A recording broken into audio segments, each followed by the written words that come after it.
당뇨병 환자 중에서도 이런 분들한테 좋겠다. 이렇게들 해서 이제 저희가 권고도 하고 일반적으로 이제 우리 얘기하는 것은 일단 인슐린을 많이 쓰는 분들은 네. 상시적으로 하라고 되어 있습니다. 인슐린 많이 쓰니까 용량을 계속 조절해야 되고 저혈당도 많이 올 수 있고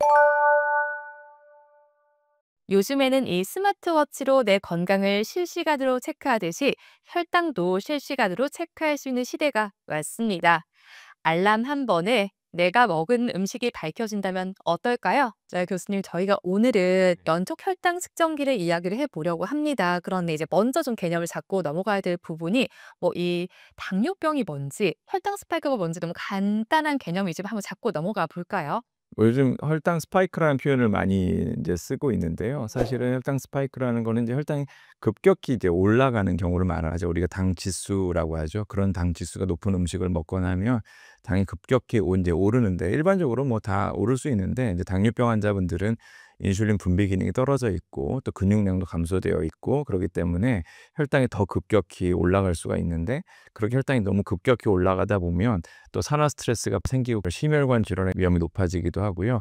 따라서 당이 이렇게 급격히 오르는 것을 방지하는 게 좋은데 당뇨병 환자는 그런 게 더 심할 수 있다. 따라서 이런 혈당 스파이크를 낮추기 위한 노력을 많이 기울여야겠다 이렇게 볼 수 있겠습니다. 당뇨병 환자의 경우는 특히나 더 혈당 네네. 스파이크가 뭐 많이 발생하면 안 될 것 같아요. 뭐 그런 분을 대상으로 연속 혈당 측정기를 사용해야 될 것 같은데 뭐 특히나 당뇨 환자분들이 꼭 사용해야만 하는 거 맞을까요?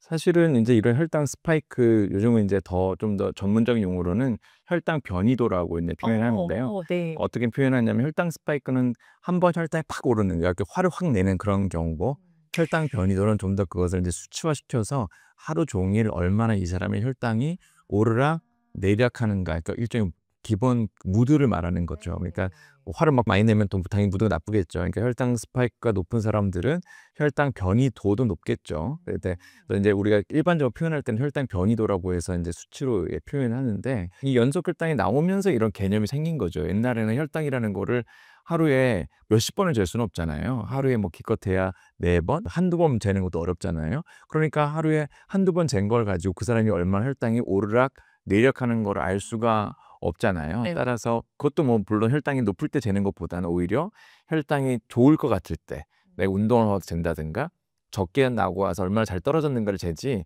정말 높을 때 뭐 어디가 뷔페를 가서 많이 먹었다든가 그럴 때는 오히려 더 재기도 어렵고 안 재고 싶어지죠. 따라서 얼마나 혈당이 올라갔는지를 알기가 어려운 경우가 사실 굉장히 많은데 이제 연속 혈당이라는 것은 혈당을 이제 5 분에 한 번씩 일단 재는 걸로 되어 있습니다. 그러니까 하루에 288 회를 재는 거예요, 혈당을. 그 300 번을 당을 재니까 혈당이 계속 오르락 내리락하는 게 변화 보이잖아요. 그러다 보니까 '혈당이 오르락내리락하네.' 그러면서 인제 뭐 평균 혈당, 혈당 변이도 이런 것들에는 개념이 인제 만들어지기도 했고 환자분들이 혈당이 확 올라간다고 걱정을 하는데 사실은 누구나 혈당이 올라가요. 안 올라가면 그겐 비정상인 거죠. 흡수가 안 되는 거죠. 네. 그 설탕물을 먹으면 당연히 오르죠. 다만 당뇨가 없는 분들은 혈당이 금방 떨어지는데 당뇨가 있는 분들은 이제 잘 안 떨어지죠. 12시간이 지나도 잘 안 떨어지니까 "아 그걸 당뇨병이다." 이렇게 얘기를 하는데 사실은 이렇게 혈당이 급격히 오르는 것을 연속 혈당이 나오기 전까지는 알 수가 없는 거였죠. 재질 않으니까 계속 5 분마다 재지는 않잖아요. 네. 그러니까 5 분마다 인제 재는 이런 연속 혈당이 나오다 보니까 아 이런 혈당 변이도를 알게 된 거죠. 근데 그럼 누구한테 이걸 재는 게 좋으냐? 당연히 당뇨병 환자는 다 재는 게 좋겠죠. 여러 번 재는 게 나쁜 건 없잖아요. 다만 이제 비용 효과적인 문제가 생기는 거죠. 약간 비싼 건데 그것을 모든 당뇨 환자가 계속 하라고 하면 어마어마한 비용이 들기 때문에 그럴 수는 없으니까 인제 당뇨병 환자 중에서도 이런 분들한테 좋겠다. 요렇게들 해서 인제 저희가 권고도 하고 저희가 또 처방도 하고 또 개인적으로 구매를 해서 쓰시는 분도 계시고 이런 상황입니다. 말씀을 들어보니까 사실 뭐 궁금증이 굉장히 많아집니다. 그럼 일단은 먼저 제가 이렇게 교수님께 잠깐 이야기 들었을 때 처방을 진짜 많이 한다고 들었거든요. 어떤 환자분들을 대상으로 주로 처방을 하시는 거예요? 예. 제가 인제 꽤 많은 분들한테 처방을 하는데 사실은 개인이 물론 구매를 해서 본인이 자기 혈당 관리를 위해 사용하는 것도 물론 좋습니다. 그렇지만 인제 제가 또 당뇨병을 보는 전문가로서 의사도 그 사람의 혈당의 변화 정도를 패턴을 잘 파악을 해서 네. 거기에 맞는 약제를 쓰거나 거기에 맞는 교육을 하는 게 필요하죠. 일반적으로 인제 우리 얘기하는 것은 일단 인슐린을 많이 쓰는 분들은 네. 상시적으로 하라고 되어 있습니다. 인슐린 많이 쓰니까 용량을 계속 조절해야 되고 저혈당도 많이 올 수 있고 특히 고혈당도 많이 오니까 당연히 이제 필요한데 네. 우리 사회자분께서는 어느 분이 필요하시겠어요? 딱 떠오르는 분들 뭐가 있을까요? 딱 떠오르는 사람이요? 사실 딱 상상이 잘 안 되긴 하는데 교수님 힌트를 조금 더 예를 주시겠어요? 들면 네. 오늘 약을 새로 처방을 했다. 네. 새로 당뇨약을 먹었다. 혈당이 변할 거 아니에요. 변하겠죠. 그러면 그거를 보고 어떻게 잘 떨어지는지 혹시 저혈당은 없는지 볼 필요가 있을 수도 있잖아요. 아니면은 약을 잘 먹어서 이제 너무 당이 좋아진 것 같아서 제가 약을 끊었어요. 오히려 줄인 사람도 있잖아요. 그런 사람 당이 올라갈 수 있잖아요. 그 변화를 잘 보면서 문제가 없는지 확인할 수도 있겠죠. 또는 즉 용량을 변경했거나 그렇게 약이 변경한 경우도 물론 당연히 이제 있을 거고요. 또 어떤 경우가 있을까요? 예를 들면 어떤 사람은 저혈당이 너무 자주 온다. 근데 이 사람이 정말 저혈당인 것인지 아니면 다른 어떤 문제, 어지러움증이나 그런 게 있는 것인지를 뭐 구별할 수도 있겠죠. 아니면 또는 아예 너무 혈당이 높아요. 너무 높아서 걱정이 돼요. 근데 입원을 하자니 입원할 상황은 아니고 그렇다고 또 입원할 정도까지도 아니고 그런데 놔뒀다간 더 올라가면 안 될 것 같고 네. 그런 분들한테 뭐 약도 주고 운동 교육도 하고 이렇게 식사를 조절해서 빨리 떨어지지 않으면 문제가 된다라고 했을 때 집에서 계속 재라고 하면 물론 좋겠지만 그게 잘 어려우니까 연속 혈당을 통해서 그래도 식사 조절하고 했더니 잘 떨어지는구나. 뭐 그러면은 뭐 2-3주 있다가 다시 만나면 되겠지. 이렇게 좀 병원을 다 자주 오지 않아도 내가 혈당 데이터를 확인할 수도 있고요. 그다음에 이제 혈당이 확 변하게 예상되는 경우가 있잖아요. 예를 들면 뭐 스테로이드 같은 갑자기 혈당이 많이 오르는 약을 쓸 수밖에 없어서 어쨌든 혈당이 오르는 게 너무나 예상이 돼요. 네. 근데 안 쓸 수는 없고 그런 약제를 위험할 수 있으니까 그런 걸 썼을 때 아니면 뭐 감염이 생기거나 또 뭐 수술을 받거나 이런 굉장히 스트레스풀한 상태가 되면 혈당 변화가 굉장히 심하게 되길 거기 때문에 뭐 그런 경우에 쓰거나 이분은 왜 이렇게 당 조절을 못하지? 근데 뭐 본인 말로는 운동도 열심히 한다고 하고 식사 조절도 잘한다고 하고 그럼 도대체 그 이분은 언젠가는 당이 높은 경우가 있을 거 아니에요. 네네네. 그런 거를 본인도 모르고 의사도 모르는 한두 달 만에 병원에 왔는데 여전히 병원에서 피검사를 하면 당화혈색소는 당이 높은데 분명히 당 조절을 못 하거든요. 네네. 근데 본인이 수첩에 적어온 거 보면 잘했다고 돼 있단 말이에요. 그런 경우는 분명히 높을 때가 있을 거 아니에요. 네네. 그럴 때를 찾아내서 본인은 이런 생활 패턴을 갖고 계시는군요. 이런 걸 교정할 필요가 있겠습니다. 라고 이런 것들을 하거나 나아가서는 이제 이런 것들 많이 검사하다 보니까 이분들이 합병증을 예측하는 거에 대한 이제 수치로 쓰는 거죠. 이런 식으로 하면 환자분은 확실히 합병증이 다 생길 것입니다. 이제 그런 걸 이제 뭐 해보신 분은 아시겠지만 목표범위라 그래서 영어로 TIR이라고 합니다. Time in Range라 그래서 혈당을 70에서 180 사이에 얼마나 잘 유지하는가. 예를 들면은 우리 사회자분께서는 몇 퍼센트일 것 같으세요? 하루 종일 24시간 중에 본인이 당뇨가 없다면 당뇨가 없다면요? 대부분은 100%죠. 어. 하루 종일 네. 그 안에 머물러 있겠죠. 네네. 거의 다. 저 같은 경우도 뭘 많이 먹을 때 뭐 살짝 180 올라가니까 네네. 뭐 95% 그렇지만 당뇨가 많으시면 제가 처방 엄청 많이 한다 그랬잖아요. 네. 실제로 0%도 있습니다. 0%요? 그러니까 네. 한 번도 혈당이 180 이하로 내려간 적이 없는 거예요. 공복도 190, 그다음에 밥 먹으면 300, 400에서 당뇨병 있는 분들은 하루 중에 70% 이상을 유지해라. 그 안에 들어가라. 그렇게 권고를 하죠. 왜 그렇게 했느냐?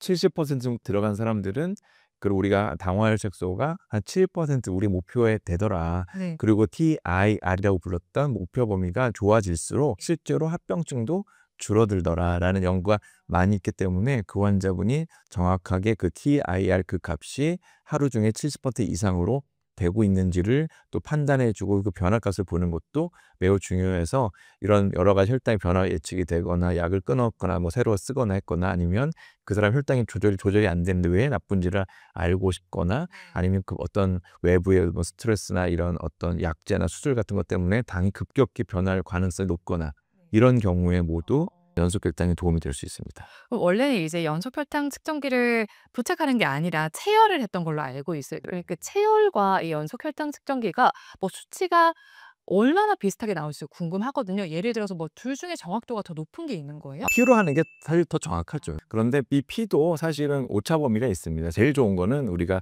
이거 빼서 제대로 된 기계에서는 네. 일체 정확하지만 이것도 간이로 하는 모세혈관 피를 재기 때문에 이 값도 기계마다도 다 다릅니다. 네. 그 오차 범위가 있는데 이 연속 혈당은 실제로 피를 재는 게 아니라 간질액으로 하는 거예요.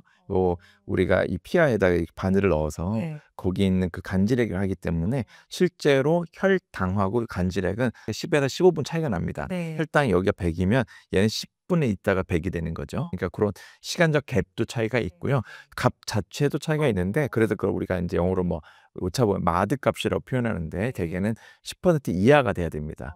그래서 차이가 날 수가 있고요. 그다음에 실제로 피 검사를 찌른 것보다도 좀 더 차이가 날 수 있고 둘 다 차이가 나기 때문에 그렇지만 그 마드 값이 이제 되게 9% 초반대를 유지를 해야 이제 좋은 기기로 인정을 받고 그다음에 환자의 상태가 다 다를 수 있죠. 뭐 혈압이 떨어졌거나 그 사람이 아주 위급한 상황이거나 뭐 그런 경우는 차이가 더 클 수도 있죠. 그러니까 일반적으로는 한 9% 정도 되는 마드 값을 오차 범위를 이제 갖고는 있지만 그래서 그 값이 정확하게 안 맞다고 해서 너무 거기 걱정할 필요는 없고 우리는 그거의 변화 패턴, 변동성을 보는 게 더 중요하다고 볼 수 있겠습니다. 그러면 일단은 이게 연속 혈당 측정기다 보니까 어쨌든 신체 어딘가 부착을 하는 거잖아요. 저는 이제 실물을 사실 본 적은 없어서 약간 상상이 잘 안 가기는 하는데 그런데 이게 어쨌든 피부에 붙여야 하는 거다 보니까 어쨌든 처방을 받는 분들도 뭐 아프진 않을까 또 이제 오래 붙이고 있으면 흉터가 남지 않을까 이런 걱정은 없으실까요? 일단은 이 기계를 뭐 많이 보셔서 이제 접해 보셔서 아시겠지만 제가 처음 접한 건 2005년이었습니다. 20년 전에 이제 제가 처음 기계를 받고 그때는 굉장히 컸고 또 지금 굉장히 기계 작죠. 그 많은 이 접착 기술도 이런 웨어러블 디바이스라고 그러죠. 이런 웨어러블 밴드 같은 게 많이 발전하면서 이 붙이는 기술도 굉장히 따로 발전을 많이 되어 있습니다. 그래서 지금은 이 팔에 이제 주로 이렇게 붙여서 보게 되고요. 요만한 바늘이 이제 아까 피하로 들어가게 됩니다. 네. 따라서 저는 여러 번 해봤는데 전혀 아픔을 못 느낍니다. 기계마다 회사마다 좀 붙이는 방식은 다르지만 네. 대부분 금방 이렇게 원터치로 탁 붙이면 되기 때문에 들어갈 때 거의 못 느끼게 누가 탁 때리는 것보다도 훨씬 더 약하기 때문에 거의 못 느낄 거라고 보시고요. 이렇게 붙여 놓으면은 대부분은 뭐 문제는 없는데 이제 그 흐르는 물 같은 거는 괜찮은데 뭐 수영을 하거나 너무 이렇게 장시간 있으면 이게 그 접착력이 떨어지는 경우도 있는데 그 제품마다도 조금씩은 다른 걸로 알고 있습니다. 다만 이제 오래 붙인다는 건 한 기계마다 대개는 평균 2주 정도 가는 거거든요. 2주 지나면 따서 그냥 버리는 겁니다. 네. 그것이 계속 가는 분들 알고 계시는 분도 계신데 만약에 한 번 붙여서 그게 뭐 몇 개월씩 간다. 네. 그거는 굉장한 기술이죠. 그리고 또 하나 이런 것도 있습니다. 째가지고 이렇게 넣는 것도 있는데 그건 아직 대중화되지는 않고 있고요. 뭐 아무래도 칼을 대고 해야 되기 때문에 이렇게 붙여서 쓰는데 아주 민감하신 분들은 피부 알러지가 있어서 뗄 때 약간 발갛게 돼 있는 분도 계시고 너무 가려워하는 분도 가끔 계시고 그래서 못 붙이겠다는 분도 있고 저 환자분 중에는 이제 땀이 너무 많이 나가지고 그런 분도 가끔은 있는데 90% 이상은 다 잘 붙이십니다. 그럼 방금 이제 말씀해 주신 것 중에 뭐 수영 같은 거 말고는 또 주의할 점은 없을까요? 글쎄요. 뭐 그런 건 큰 건 없을 것 같아요. 예를 들면은 어떤 분들은 이제 너무 팔을 힘을 많이 쓰는 분들은 좀 싫어하시고 그다음에 제 환자분은 또 음식점에서 일을 하셨는데 땀을 엄청나게 흘린다고 합니다. 그 음식점 자체에 불이 많아 가지고 그런 분들 좀 어려워하시고요. 근데 수영을 너무 좋아하셔서 수영 때문에 안 한 분도 계시는데 제가 그런 경우는 이제 2주 동안은 좀 "수영을 좀 참아라."라고 이제 얘기를 드리기도 하고. 그래서 이제 교수님이 말씀해 주신 것 중에서 일단 연속 혈당 측정기를 붙이면 평생 가는 게 아니고 뭐 2 주에 한 번씩 갈아줘야 되는 거잖아요. 근데 이제 제가 이걸 찾아보니까 사실 이게 환자 입장에선 비용적인 부담도 만만치는 않을 것 같다는 생각이 들었던 게 한 10만 원 정도 한다고 하더라고요. 뭐 이제 뭐 보험 적용이 되기는 하지만 일부만 된다고 하다 보니까 이게 환자분들이 느끼기에는 좀 부담스럽다 느끼시는 분들도 있을 것 같으면 어느 정도 기간이나 저희가 이거를 착용해야 되는 거예요? 그래서 저 같은 경우는 아주 혈당이 좋으신 분들이잖아요. 그런 분들은 1 년에 한 번 정도만 달아 드리고 2주 동안 본인이 학습을 하고 그 이 학습된 내용을 가지고 쭉 이제 잘 지내시는데 어떤 분들은 이제 저희가 한 1,000명을 쭉 분석해 보니까 재밌는 분들은 이제 우등생형이라고 제가 부르는데요. 한 번만 붙여 주면 딱 깨닫고 2주 동안 '아 내가 이렇게 올라가는구나.' 일 주일 만에 바로 좋아지는 분도 계시거든요. 그리고 나서 그 이후로도 쭉 잘합니다. 그래서 3 개월에 오시더라도 당이 더 좋아져서 완전히 더 좋아져서 2 주간 앞에 달았는데도 불구하고 좋아지신 분도 계시고요. 그런 분들이 거의 한 30~40% 됩니다. 그런데 어떤 분들은 이제 스파르타형이라 그래서 네. 달고 있을 때는 되게 잘하세요. 네. 근데 또 떼고 나면 또 안 해. 그러니까 인제 자꾸 보이면 네. 굉장히 스트레스를 받아하면서 '또 올라가는구나. 그래서 또 이거를 네. 내가 아이고 또 덜 먹어야지.' 하는데 떼면 인제 '아이고 이제 뗐네.' 그럼 또 보이지가 않잖아요, 데이터가. 그러면 인제 그때부터 하는 분도 어 계시고요. 근데 그 반대로 2주 동안은 오히려 네. 나빠져요. 근데 떼고 나면은 인제 좋아지는 분들 계셔서 딱 말할 수는 없지만 평균적으로 3 개월에 한 번 정도는 저는 좋다고 생각하는데 그조차도 당연히 비용적으로 또 부담이 되는 분도 많기 때문에 저 같은 경우는 아주 안정적인 사람들은 1 년에 한 번 정도. 근데 인제 1년 나빠지면 다시 한번 해 보시죠. 그럼 되게 수긍을 많이 하시고 그다음에 인제 갈 때만 잘하는 분들 있잖아요. 저희 병원은 3 개월에 한 번씩 보는데 오시면 달아 드리고 또 상계를 보자고 하고 그래도 안 되는 분들은 이제 한 달 반에 한 번씩 그러니까 전 2번 정도 그러니까 한 번 다시고 중간에 네. 또 까먹을 때쯤 되면 또 한 번 달고 그래서 각성을 하고 사람마다 다르고 근데 어떤 분들은 반대로 당이 너무 좋아요. 네. 당 맨날 좋은데도 계속 다는 분도 계세요. 그거는 이제 뭐 비용 떠나서 본인이 인제 그게 마음이 너무 편하다고 하는 거예요. 왜냐하면 "안 해도 된다. 비싼 걸 뭐하러 하시냐." 이렇게 해도 그런 분도 계시고 또 거꾸로 어떤 분들은 꼭 해야 되는데 비용을 떠나서 그냥 하기 싫다고 하는 분도 계시고 그래서 제가 이 방송을 보시는 분들은 본인의 혈당 변화 패턴을 의사와 잘 상의를 해서 의사가 잘 알도록 하고 거기에 맞는 약제도 처방을 하게 하고 그리고 거기에 맞는 교육도 받으시되 본인한테 맞는 그 횟수라든가 이런 것을 의사랑 잘 하면 좋을 것 같습니다. 일단은 뭐 주치의와 상의가 필요할 것 같은 게 개개인이 너무 다르네요. 근데 또 이제 제가 기사를 최근에 찾아보니까 요즘에 혈당 다이어트도 인기이지 않습니까? 그래서 이게 이 연속 혈당 측정기를 당뇨가 아니신 분들도 사용을 꽤 많이 한다고 하더라고요. 이런데 뭐 문제점은 없을까요? 근데 사실은 네. 제가 인제 당뇨병을 보는 사람으로서 이게 체중을 빼기 위해서 연속 혈당을 해야 되느냐에 대해서는 네. 많은 의문이 있고 반대하시는 분도 많이 있습니다. 왜냐하면 여러분들 이제 보시면 아시겠지만 아까 말한 비용 효과 말씀드렸었는데 사실 당뇨병 환자처럼 이렇게 당이 좀 심각하고 오히려 그런 분들은 약을 뭐 4개 먹을 걸 3 개만 먹고도 조절을 할 수 있거든요, 이런 걸 잘하면.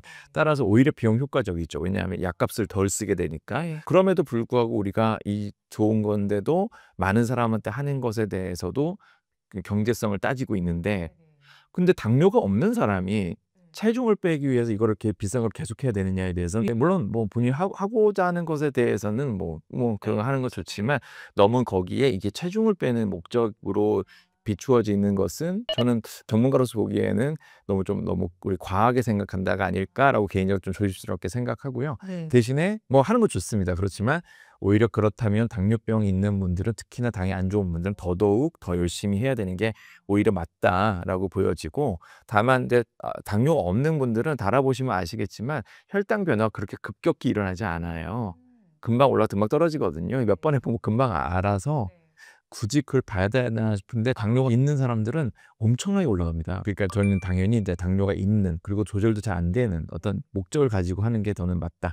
그렇지만 그거를 혈당 다이어트라는 표현을 쓰면서 꽤 적지 않은 비용을 쓰는 게 옳으냐에 대해서는 많은 앞으로 임상 연구도 필요하지 않을까 생각됩니다.